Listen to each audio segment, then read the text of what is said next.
Manchester United news as Ineos apparently target Roberto De Zerbi as their #1 replacement for Erik Ten Hag. We'll be talking about that. Could it be true? Is it false? We'll have a discussion about that and what we know. Also, Jaden Sancho is apparently open to a return to Manchester United as long as Erik Ten Hag is not here. Is that something that you would want? You know, another player dictating whether they're going to play for our club or not? That's sort of what he did in autumn. Do we want those sort of characters at Man United who can down tools when things aren't going their way? You can have your say on that one. Apparently, there is some backing within the club to bring him back. It doesn't say whether it's Ineos, whether it's a player, we don't know, but we'll read about that as well. Simon Jordan has said that Marcus Rashford has got no chance of going to the Euros. I think he's wrong. I think Marcus Rashford will go to the Euros. We'll talk about that. Also, Man United players have been back in training today. Lots of pictures there that we can discuss. Also, David Ornstein's been talking about the setup at Manchester United, which I think is quite interesting to touch on as well. So lots to get into on the show tonight. I suppose we'll talk about De Zerbi. I really do want to just gauge a little bit of an opinion here. Would you replace Ten Hag with De Zerbi? Yes or no? You are the voice. Try and understand it. There we go. Yeah, that's what we do here. So let us know what your thoughts are. Look, it sort of came out around lunchtime today from a Twitter account which has been very good around the youth setup, saying that if Ten Hag is replaced, Ineos would be looking at De Zerbi as their #1 choice. Well, look, it could be just a very vague, hit all targets, it's never going to happen statement. But personally, a lot of people think that Ten Hag is going to get sacked. And if Ten Hag is going to get sacked and De Zerbi is the #1 choice, well, this particular outlet would be correct, wouldn't they? My thoughts on it are this. Look, I've got no reason to not believe it. I've got no reason to believe it. So I'm sort of on the fence with it. Do I want De Zerbi to come to Manchester United? No, I don't. I think it's very obvious why we shouldn't be going anywhere near him. However, I did speak to a very well-known journalist today who said to me two things. They said, De Zerbi will cost Manchester United around £20 million. That's the rumoured release clause. Maybe they could get it down a little bit, but why would Brighton want to do Man United a favour? And Ten Hag will cost Man United around £10 million to sack. So you're talking £20 to £30 million to replace De Zerbi with Ten Hag. And this just reminds me of spending £50 million to replace De Gea. Do you actually get an upgrade? I just think it's a massive red flag. And I don't think Ineos have got the sort of money to go and do that sort of thing. I mean, I might be completely wrong. I might be completely wrong about this. Sam, who works for the United stand, he has been speaking to people and they've said basically this is De Zerbi's agent has been touting him around Europe to a lot of clubs, including Barcelona, Italian clubs. So it could just be agent talk as well. We do get that with players. It'll be interesting. It's going to be interesting. Look, I'm still not convinced that Ten Hag's going to stay, although I've got to say I've heard something tonight that makes me think, I'm starting to feel a bit more comfortable that they might keep with him. But then again, I feel more comfortable keeping Ten Hag when Man United aren't playing. When I'm watching Man United play, I'm in despair. So, it's easier to say, I don't want Ten Hag to get sacked anyway. I've said that many times, but I am struggling to watch what he's doing at the moment. I think like many people are, and I'm not convinced that Ineos will stick with him. But De Zerbi, in my opinion, 70% of you are saying no at the moment. What do I think about De Zerbi? And Ray says that Sancho news hurt me. Seriously, if we bring Sancho back and we learn nothing from 9 years, I will question Ineos, to be honest, says Ray. We'll talk about the Sancho story in a minute. Look, if I'm being honest, De Zerbi's only won 3 games in the Premier League this calendar year. He's won 3 out of 13. He's had his arse handed on a plate to him by Luton, Fulham and Roma. I don't get the CV. I think around Christmas time, there was talk of De Zerbi potentially replacing Pep or replacing Klopp, but I haven't heard that now. I don't hear about De Zerbi being linked to big jobs in England now, because when I look at De Zerbi, amazing first season at Brighton, crap second season. And he's had injury problems, but so has everybody else. And actually, I think he's had a lot of players back for a long time when you look at the players he can rotate. This is a guy who rotates his goalkeeper every bloody week. This is a guy that has, on record, said, it's not about trophies, it's about how you play. I think De Zerbi is a hipster's choice because I think he says and does the right things, and his ideal game is very easy on the eye. But I think De Zerbi's the sort of guy that would rather stick with his style of play than change it just because he believes in his style of play, which is absolutely fine. But this is why he gets beat 4-0 by Luton. This is why he gets smacked up by Roma, because he won't shut a game down. He'll just keep doing what he does, playing out from the back, costing Brighton goals. So I think with De Zerbi, I just think it's a massive risk. And I think I really liked De Zerbi at the start of the season, but I've been very disappointed with him this year. And people can say he's had injuries. So's Eddie Howe. And Eddie Howe's still found a way. Look, we're not talking about Ten Hag. We're talking about Ten Hag's replacement here. So the Ten Hag comparison is futile. But with regards to De Zerbi, I think he's a good coach. But I would be like, let's see what he does in year 3 at Brighton, because Brighton's form from Christmas to now is actually crap. It's really crap. And there's all this talk of Brighton, release clause for De Zerbi and where's De Zerbi going to go next. If he starts next season at Brighton and replicates what he's done in the last 3 months, he'll be getting sacked by Brighton. That's how bad it's been at Brighton since Christmas. So it's not been going well. And all we've got is the previous year as a CV. Well, hello. Ten Hag did well last year as well. So why are we going to sack a manager who's had a bad season because of injuries and all sorts of issues for a manager who's had a bad season because of injuries and other issues? It's like you're jumping. It's like that Spider-Man thing, isn't it? Where you've got one looking at the other and spend 30 million quid to do it. It's a no from me. It's a massive risk. And there's, David Ornstein today said that to have is to hold. And I think what he meant by that is sometimes what you've got is as good as or better than anything else you're going to replace with. And I just don't see the candidate. I really don't see the candidate. Especially with like Nagelsmann probably going to Bayern Munich. Mark, I hate that I love this club. They are so frustrating, says Brian. But that's because it's your club, mate. You choose your club. You stick with your club through the thick and thin. JS says, De Zerbi is a great manager and doing wonders with Brighton. Mate, have you been in a coma for 6 months? You might want to check their last 4 months of results. Jonathan says, even if it costs us 30 million to bring Simeone, I say do it. Best in class. Yeah, but Jonathan, it's easy to write checks you don't have to write. We don't have a lot of money. We don't have a lot of money. Like, Ineos have taken over United, but the Glazers still own half of it. The debt is still there. We still owe money to lots of clubs for transfers we've already made. It's going to be intriguing to see what our transfer budget is in the summer, but we don't have a lot of money. That's just it. You can't start pretending that we're Man City. We haven't got that money. 7-0, 6-3, 4-0, 3-0. Ten Hag gets smacked up, says Thiago Brown.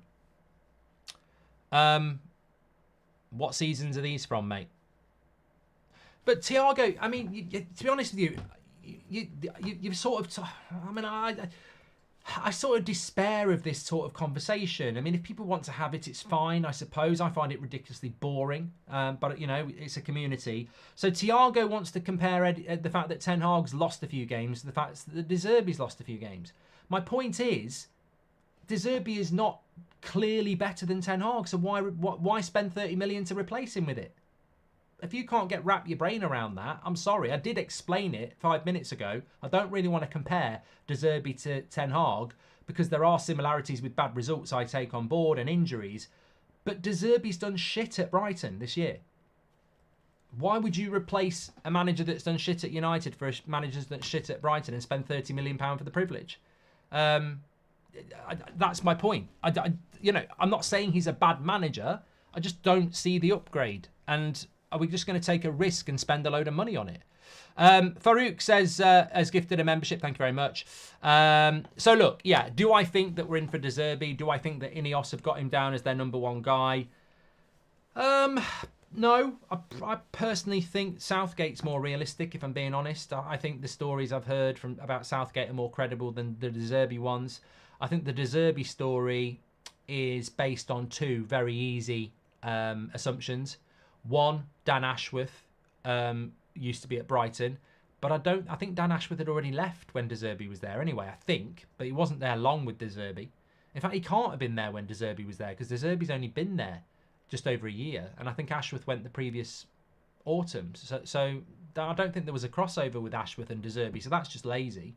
The other thing is that Nice have got a coach who used to work under De Zerbi, and Nice is owned by Ineos. So maybe that's what it's all about. Maybe that's what it's all about. Klopp got time. Arteta got time. Ten Hag needs time, says Stuart. And Thiago Brown says, if we keep Ten Hag, Mark, who are we going to get next year? Well, it'll be a completely different market next year.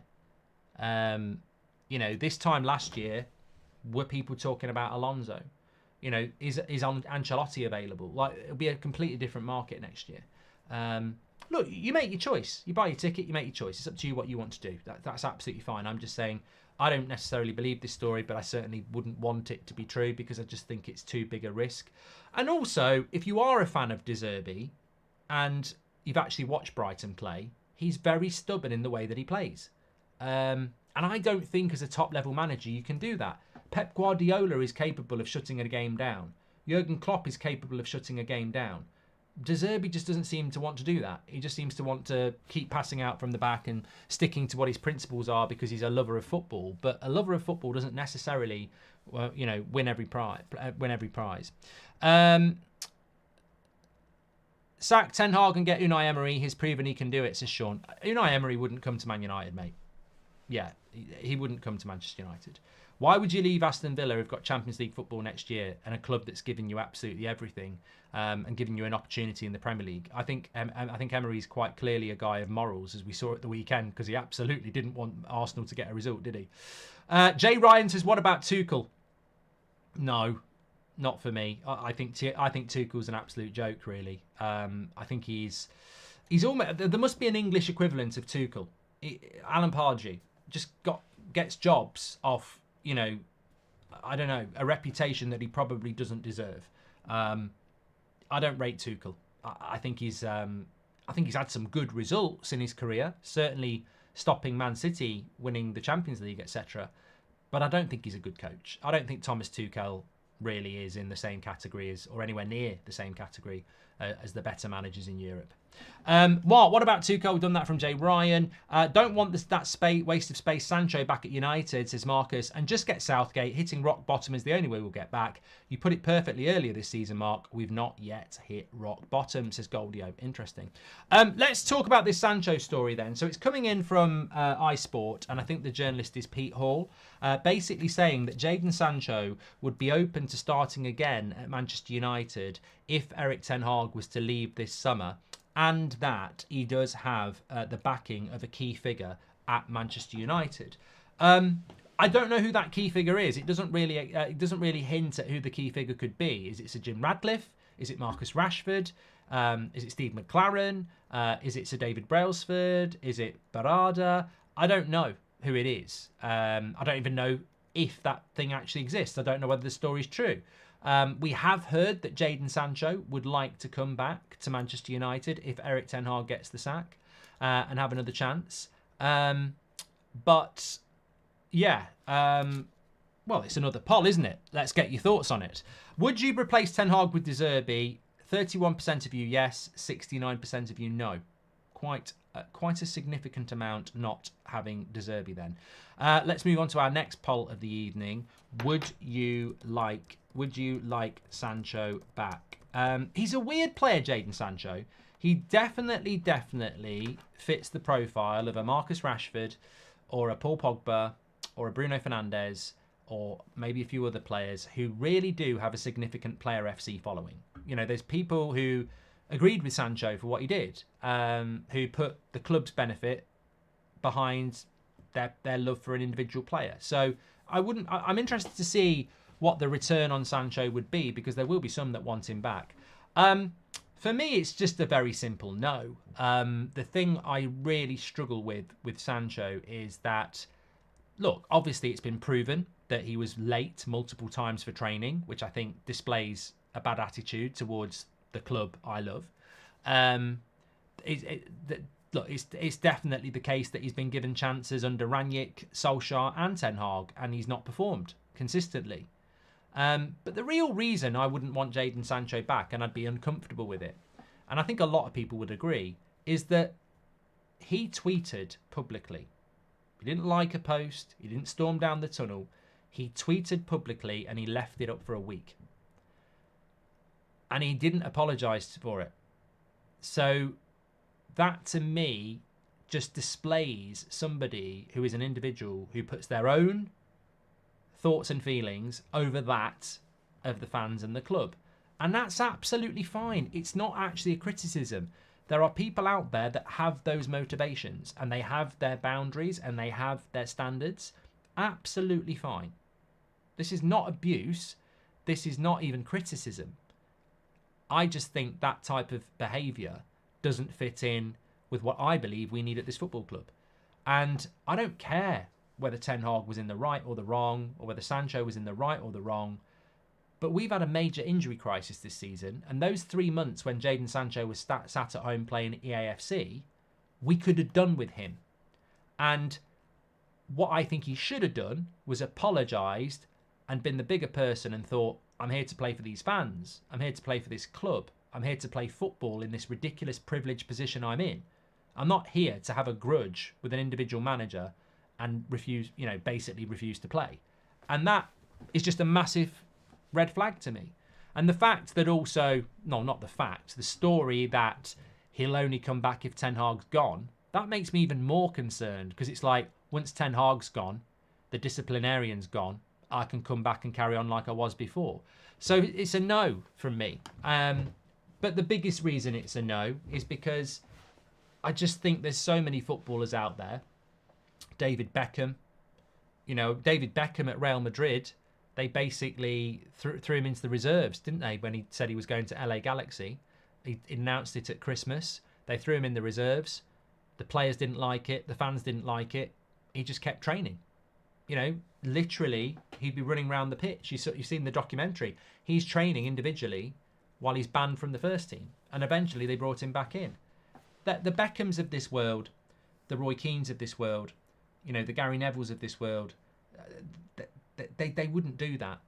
They wouldn't say, I'm not saying they wouldn't have an argument with Sir Alex, but they wouldn't just say, I'm not playing, we don't get on. It's too important. This club means too much. And I think when Jaden Sancho decided he was going to make a stand, that for me, and I think a lot of others, was, well, your priorities are not Manchester United. And we need players who prioritise Man United. I saw that lad for Chelsea score last night, Gilchrist, at the end. I couldn't believe it. They were winning 6-0 or 5-0 at the time. Big Chelsea fan, scoring his first goal for Chelsea. I've got no love for Chelsea. I loved his celebration. I was like, if he can bottle that for the next 15 years, he'll never go wrong. The way he loved scoring that goal for that club, you could see it in his eyes. And long may that continue, because it does exist. And that really does, keep my faith in football alive, that there are players out there that genuinely love playing for their clubs. And, there's genuine joy and passion and drive in their eyes. And we need to try and find that. We really need to try and find that. So for me, I wouldn't want to bring him back, because I think he's a fantastic player. I was very, very excited when we bought him. He hasn't really fulfilled it, and that could change. The late to training thing, that could change as he grows up. But the basic, and there's always two sides to a story, but I don't know what the story would be. I was thinking about it before I went live. I thought, what could Sancho say in the summer if he came back? I wanted to play the whole time, but, I didn't. Well, why didn't you then? Well, because the manager banned me. Well, he didn't. You didn't apologise. So, yeah, it's hard to see a way back. There always will be a way back. If he scores loads of goals, there will be a way back, of course. And if he's wearing a Man United shirt next season, I'm not going to say, I want him to do well. Like, that, it's out of my hands, but ideally, I think it would be nice if we just moved him on. If he comes back and he's in the team, he's in the team. There's no point moaning about it. But I hope we can move him on. But it won't be easy to move on. I mean, another thing is, from an Ineos point of view, they are inheriting a few problems. We know the Greenwood situation needs to be resolved. There's a load of players that probably need to be sold that won't. Some people even think Rashford should be sold. He won't. So there's a lot of problems for Ineos to deal with. Jaden Sancho is a massive problem. He's one of the best paid players at Man United, and he's got no resale value at all. So financially, he's crippling us. I said it at Christmas. Sancho's in a really strong position. we as a football club need to change this. We have players in ridiculously strong positions. If you've got a long contract and you're on big money, you've got the club by the balls. What can Man United do to Jaden Sancho? We're getting rid of you. We're cancelling your contract. Are you? Okay, I'll have the 20 million now then that you owe me over the next couple of years. Man United are not in a strong position with Jaden Sancho. We wouldn't be in a strong position if we wanted to sell Rashford. Like, he's got a massive contract on massive money.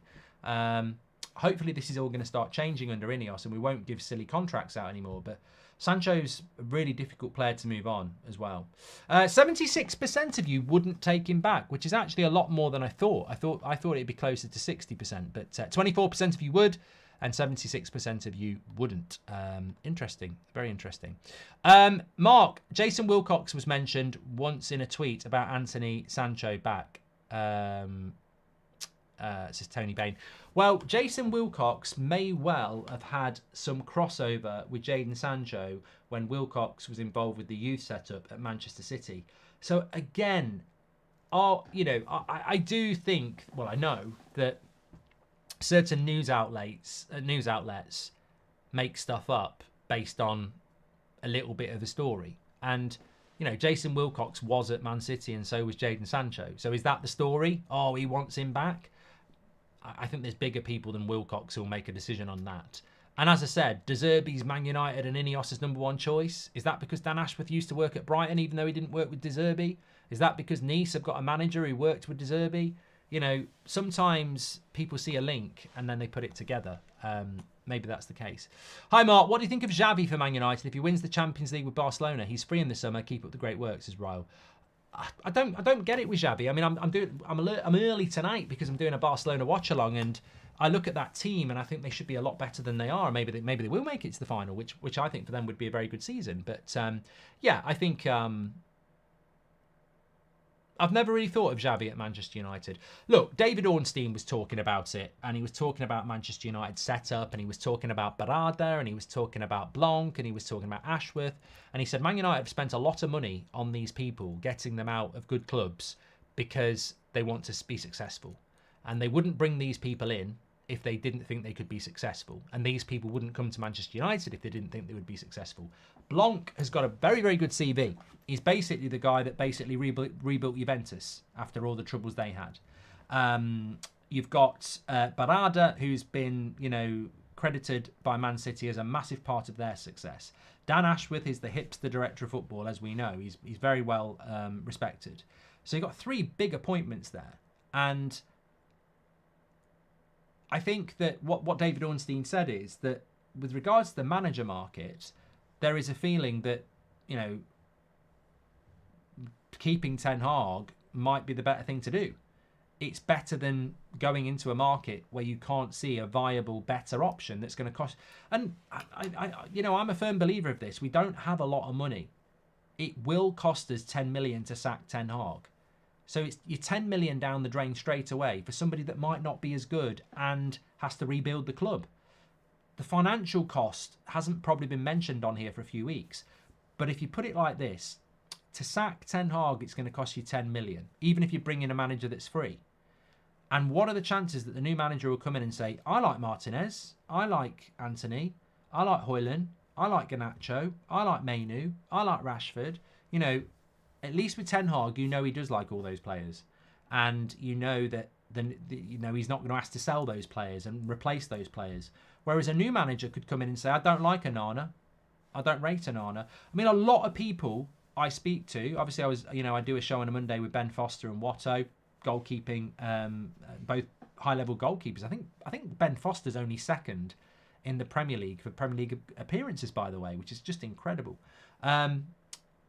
Technically, Onana's not a respected goalkeeper. It's not that they think he's a bad goalkeeper, but they don't put him anywhere near the top goalkeepers in relation to his style of goalkeeping. So if you bring a new manager in, they might have that same opinion and say, I want a goalkeeper I can trust. I don't want Onana. Well, for Ineos, that's a new goalkeeper, and it's getting rid of a goalkeeper. So it's not just the cost of bringing a new manager in, it's the cost of having to bring a load of players in and get rid of a load of players that you wouldn't expect you've got to get rid of. So, look, that will be a factor. I was listening to what David Ornstein had to say, and it sort of reminded me of what Laurie Whitwell said a week or two ago. I'm sort of thinking, are they going to stick with him? Are they going to stick with Ten Hag? Which I actually, don't mind. I would. I've said it many times. I don't want Ten Hag to get the sack. I don't think he's doing a very good job. I don't like some of his decision making, but I don't want him to get the sack. I want this to be the time where we don't sack the manager and we do something about the players. And I'm not party to the information what we're going to do with Erik Ten Hag because I don't think Ineos have made their mind up. But the fact that Romano, Ornstein have never really got on board with the fact that Ineos have got a manager lined up just makes me think there is still a chance that they're going to keep him. And also, I think if they really wanted a really good replacement, surely they would have had to make a fast decision, i.e. we've got 3 really winnable games that even an interim could win and get that new manager bounce, and yet they still stick with Ten Hag. They're still giving him an opportunity. Hi Mark, I'm fairly sure if Ten Hag gets the boot, he will go to Barca and take Martinez with him. I also believe we'd end up with Potter focusing on English, says Nick James. Yeah, I mean, I just don't want Potter or Southgate, really. Why is Sancho coming back even a discussion? Get rid, says Goldio. Right, third, Bobby says Rashford isn't going to the Euros. Why should he? Right, this is an interesting, again, look, it's the night of the polls, isn't it? Because you're on your third one already. Yes or no, does he deserve, will Rashford go to the Euros? Yes or no? Now, this is basically something I wanted to ask you about because obviously we're a community, that's what it's all about. And also because Simon Jordan was on TalkSport today saying there's absolutely no chance that Marcus Rashford will go to the Euros. And I thought, well, this would be an interesting thing to put to our fan base as United fans and as watchers of Marcus Rashford. I'm absolutely convinced he's going to go. And I can sort of see why people would say he doesn't deserve to go because Anthony Gordon's better than him, Cole Palmer's better than him. You'd argue Jack Grealish is better than him. There's so many better. Harvey Barnes has probably had a better season than him, and he's been out injured for most of it. So Rashford doesn't deserve to go on form. Of course not. No, he doesn't. But I'm absolutely convinced he will go because the manager's Gareth Southgate, and Gareth Southgate picks favourites, and Gareth Southgate is the king of nepotism. So I still think Calvin Phillips has got a chance, even though he's been shit for 2 years. Jordan Henderson will go, and he's been shit for a year. So I don't see any reason why he wouldn't take Marcus Rashford. Absolutely shouldn't, unless Rashford hopefully does something amazing over the next few weeks. But I think he will go. I think Rashford knows he'll go. I think we know he'll go. I think Southgate knows he'll go. Who he's going to leave out will be interesting, but I think he will take Rashford. Yeah, I'm absolutely convinced of it. It's 50-50 on the poll. Would you go for Cancelo? Says Brendan. He's a good player. He is a good player. I mean, the Man City thing is a problem. But, I mean, I don't even know why I'm thinking about it. Of course I would. I mean, he's better than any left-back we've got at the moment, which is no one. Yeah, of course I would. Hi, Mark. But look, what I will say about Cancelo is you can't just get him because he's a good left-back. You've got to look at him. You've got to look at his personality. And it's got to start fitting better than talent. Hi, Mark. I'm fairly sure if Ten Hag gets the boot, I've done that one already. Thank you very much, Nick James. And it's sad. Palmer, Bowen, Gordon, all better than Rashford, says Thiago Brown. But look, the interesting thing is, I was asked this question the other day, and I'll share it with you. I was sat talking with Ben Foster off camera about some stuff while we were waiting to start the show. And we were talking about left wingers going to the Euros. And then it was like, it moved a little bit onto the Rashford conversation, and it was like, who would you take over Rashford? And I said, I'd take Harvey Barnes. And I got laughed at. And I said, no, I would take Harvey Barnes over Marcus Rashford. Why is this even being laughed at? Harvey Barnes is a winger at Leicester and at Newcastle who basically takes his man on to the byline and puts a cross in or whips a cross in. And if there's a shot, he'll take it. But he's a creative winger. This is what we're crying out for. Rashford on his day is clearly more talented than Harvey Barnes. But Harvey Barnes is way better at creating things for the striker, and that's what we need at Man United.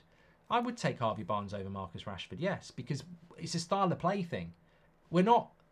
Look at PSG when they had Messi and Neymar and Mbappe. 3 of the best players in the world. Didn't work. Absolutely didn't work. It's just sticking 3 good players together. And I think with United, that's sort of what we've done.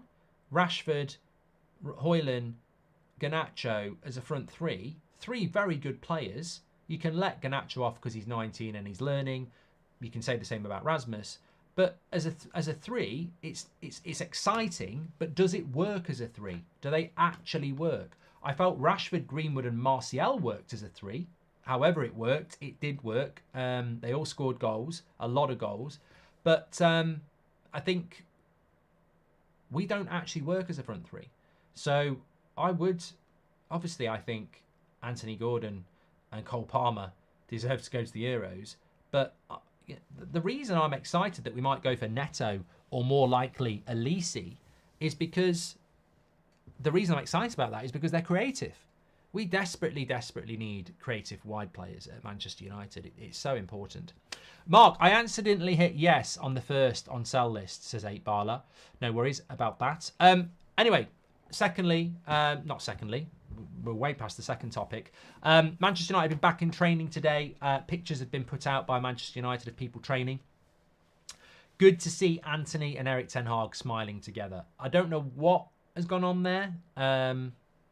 There are a lot of people who get a lot of information out of the club, and I'm not here to dismiss that. But it was a weird thing with Anthony because the club were adamant he was injured. There was no drama. He was injured. He was unable to play. And I think a lot of people just decided to disagree with that and say that the club would say that, which they may well say to cover it up. But Anthony is back training and smiling with Ten Hag.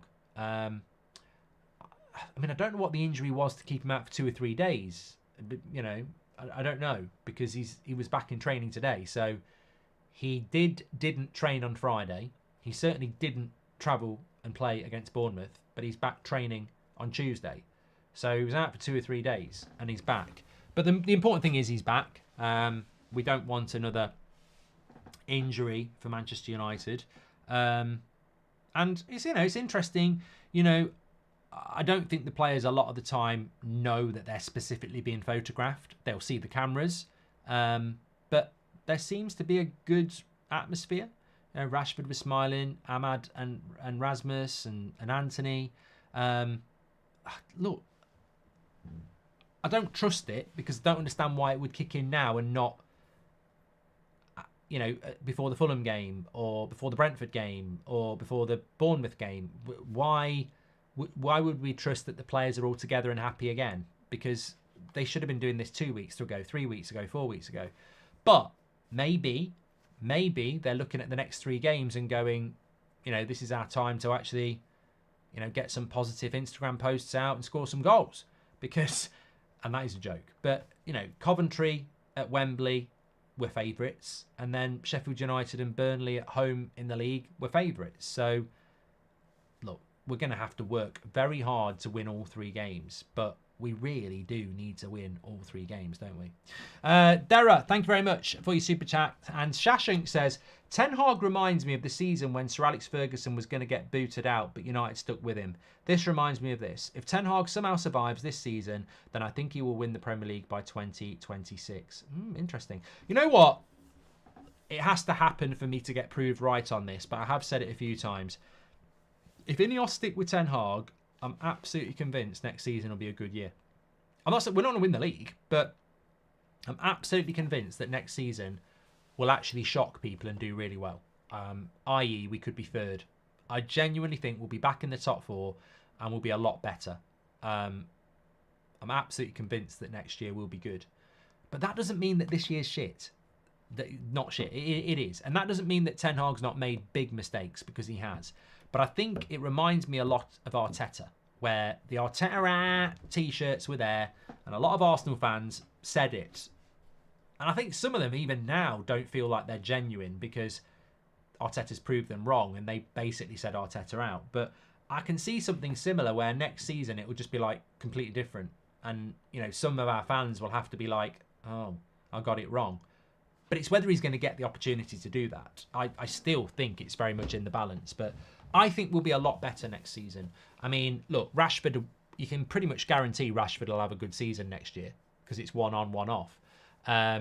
You can pretty much guarantee we're going to make at least 3 or 4 progressive signings. You can pretty much guarantee that we're not going to have the same injury crisis. I think we'll still have injuries, but I don't think we'll have the same injury crisis. And then you've got people like Rasmus, Mainu, Garnacho, who'll be a year older in their development. So I think, and then I think you'll have maybe 2 other young players coming into the team. So I think next season will be a lot better. Also next season, Liverpool might be vulnerable. Chelsea will still have Poch. Newcastle will still have Eddie Howe. Will Ange be able to replicate it in his second season with Champions League football? Same for Villa and Emery.